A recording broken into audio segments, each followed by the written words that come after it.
So hello మామ, ఈరోజు మీ ముందు కొత్త వీడియోతో కొత్త కామెంట్స్ తో వచ్చాను. ఈ కామెంట్స్ చూడండి, ఒక్కొక్క కామెంట్స్ ఒక్కొక్క డైమండ్ లా ఉన్నాయి. ఫస్ట్ వీడియో చూడండి, దాని తర్వాత చెప్పండి ఎలా ఉందో. చూడండి. పొద్దునే లేపేసి మడిగట్టు కట్టేసి పూజ గదిలో కూర్చోబెట్టేవాడు మాకొద్దు. నీకు అలాంటి వాళ్ళు వద్దు, బాగా వేసేవాడు కావాలి. అది ఉంటే చాలరా, ఆ తర్వాత ఏదైనా.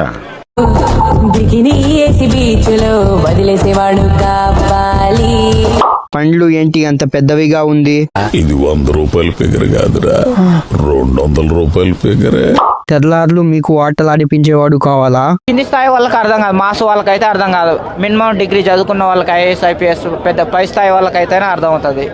రాత్రి పూట బట్టలు ఇప్పేసి చింతపండు చేసేవాడు కావాలి నీకు. నీకేం తెలుసురా వాటి విలువ?